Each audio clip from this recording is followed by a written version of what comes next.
fingers smell like nothing but ginger and shallots. Alright.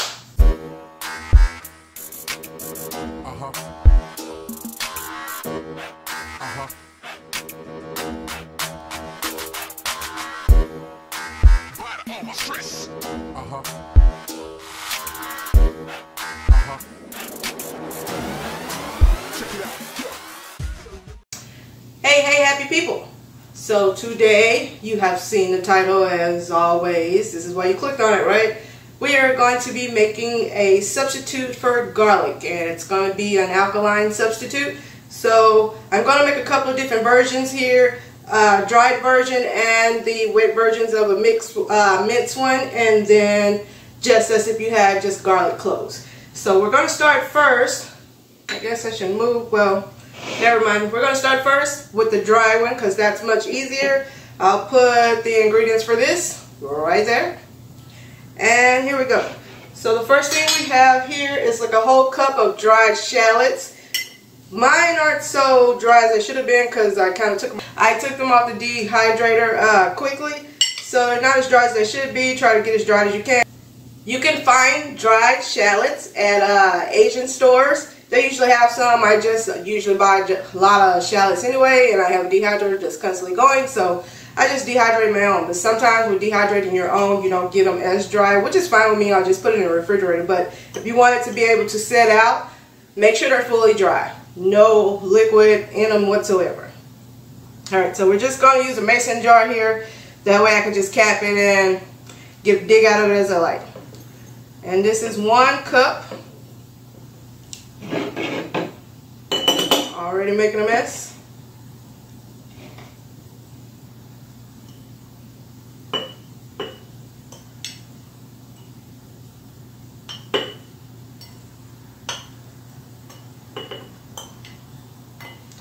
But like I was saying, I just totally stopped, right?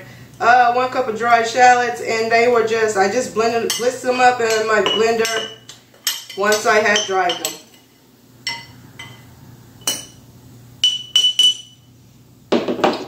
Alright, and then here we have our ginger, our onion powder, sea salt, some dill, and a little bit of key lime peel. Just a little bit. It's not even a good 1/8 of a spoon. We're just going to add all that to this.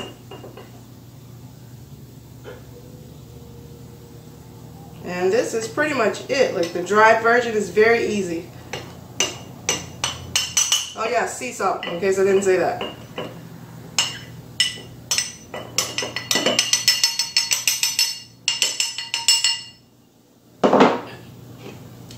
And all you do is just mix this up well. If you want it mixed very well, you can just put it on your blender and blitz it up. But for me, I just mix it up with my spoon or fork.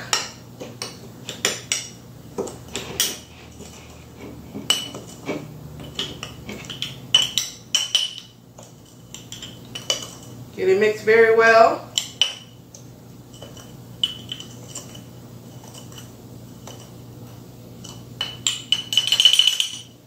And there you are, your alkaline garlic substitute, the powdered version. Put a lid on that. We'll set that one right there. Alright, so moving on now, we are going to do a minced garlic version. And in here I have 1 cup of grapeseed oil already. And with the minced garlic one, there's a difference. Like, I'm going to do one with the garlic clove, but I'll show you a difference in how well I mince or chop the shallots and the ginger. When you're mincing your ginger, mince it over a bowl so you keep the liquid. Don't mince it like on a plate or on a cutting board or mat, because then you're going to lose your juices, and you want to keep that. So I got 1 tablespoon of minced ginger,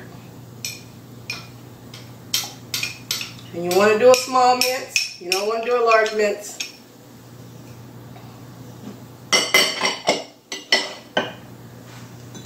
And I have 1 cup of minced shallots. They are minced very well versus being chopped or diced. You want them to be minced, not diced. because if not, then you're going to have big chunks in there. You don't want that because shallots are very powerful. So we're going to pour that in there. I am being totally messy today.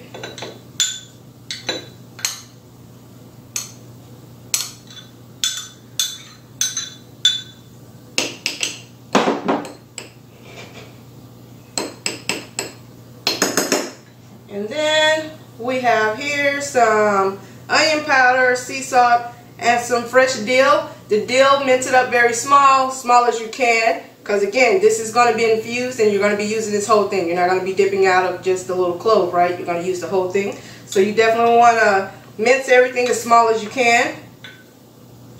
And we're going to add that. Try not to spill it if you can. Don't be like me. That's what I'm going to show the camera. So now, all we do is mix this one up very well.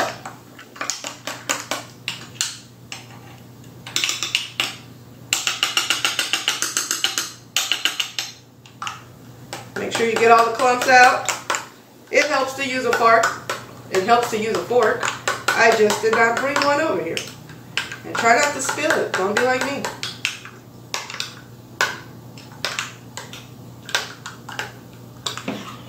And there you are, your minced garlic.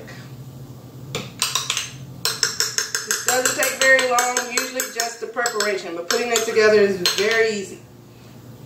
Alright, and we got a top for that one. And we're going to set that one right there.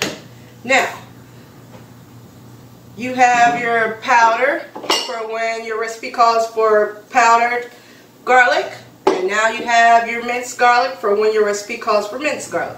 But what if your recipe says to just fry a whole piece of clove in some oil and then take the clove out? Or if you're doing a crock pot recipe and it says to put whole pieces of clove in there and then you take it out at the very end. So, whole pieces of clove. Whole pieces of garlic. Whole cloves of garlic, that's actually what I'm trying to say. What are you going to do? Because this is minced and you don't want to pour minced in there if it's being fried, and that's what it's used for, just to lend a little flavor instead of adding a bold flavor. So this is what we do. Again, I have 1 cup of grapeseed oil, and we're going to do again 1 tablespoon of minced ginger. This time your ginger doesn't have to be as minced, it can actually be chopped if you want, because you're not going to really be using the ginger when you're cooking. It's just going to be in to give it flavor. So mine, I just happen to have minced the whole piece just for that one, so why not use the mince? Other times I just chop it. So we add that. And now we have just some chopped shallots. This is 1 cup of chopped shallots. And again, just chopped because you're not going to be using this like you do with the minced one.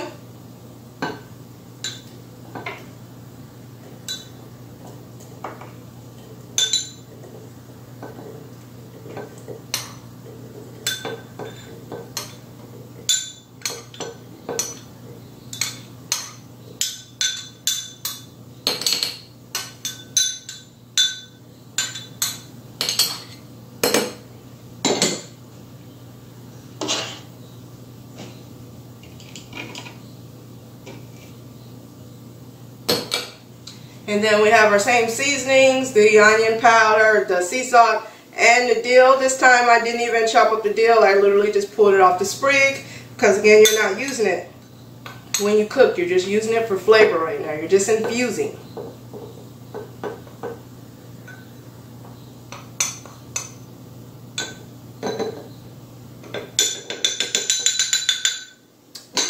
And here is what you're actually going to use for your garlic clove. This is a trumpet mushroom. Let me actually just show you guys what it originally looks like. This is what a trumpet mushroom looks like. Some people call it a king oyster mushroom. Some people call it trumpet. I just happen to be the trumpet because there is a oyster mushroom. There's like 3 varieties of one oyster mushroom. So to just keep the names and keep me from being confused, this is the trumpet mushroom. It looks like a trumpet, right? Well, let's not put it to my face like that. But because it looks like something else too. but it looks like a trumpet, so I prefer to say trumpet mushroom instead of king oyster. But that's what that looks like, and I literally just chopped off the top end, and I cut these into little small quarters about clove size, like garlic clove size, and that's what I have right here. And that's actually what we're going to pour in there. We're just going to throw these in there, and some of these, like I said, garlic clove size, so that way, you know, you get, if your recipe calls for 2, 3, 5 pieces of garlic, you can actually have that many pieces without having to estimate how much you really need. You'll have it. I'm just going to fill this up with them. I cut up about 1 of the trumpet mushrooms. Oh, you know what I forgot to add? Oh man, how could I forget? Okay, so make sure you add 1 teaspoon to your liquid ones of key lime juice. I know it doesn't look like key lime juice because it's in a blue thing, but that's just easier for me to pour. But this is fresh squeezed key lime juice. You do not put this in your powdered one because of course it's liquid, but in your liquid ones you want to add at least 1 teaspoon. And let's put that off in there. And put 1 teaspoon in here. Don't need a whole lot. Let's mix that up again.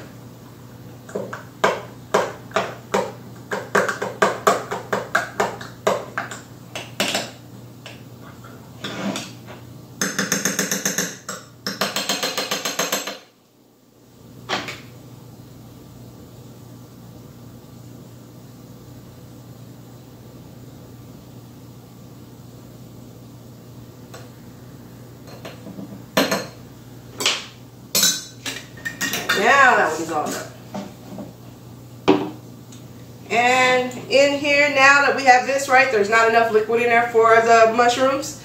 So we're going to add some water now. Not any more oil, because mushrooms tend to absorb water better than they do oil. So I'm just going to fill the rest of this up with some spring water.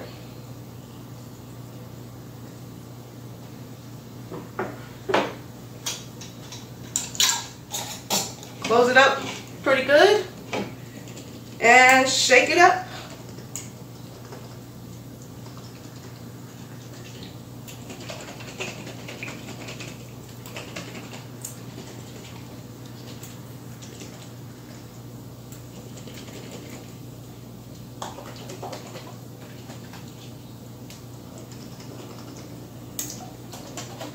And there we are.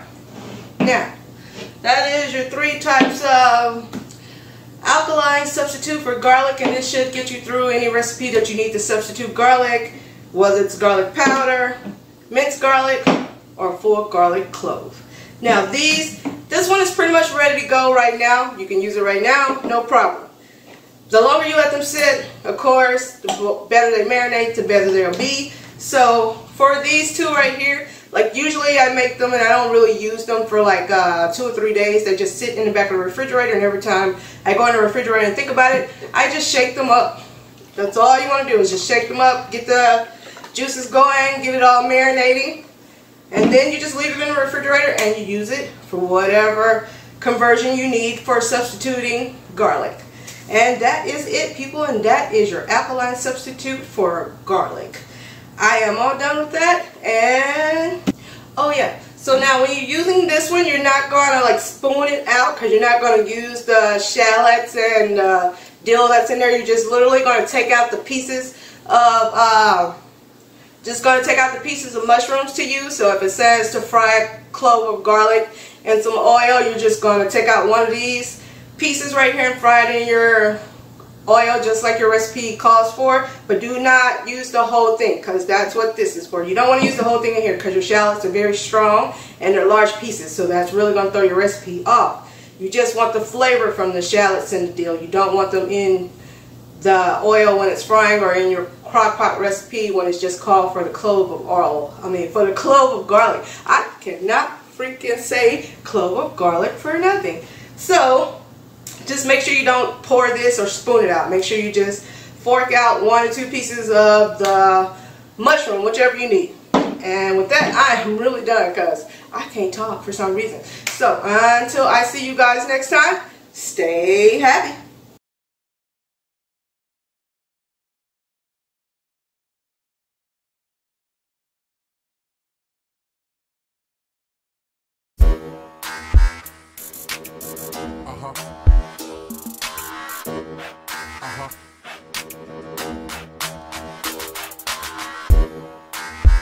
All my stress.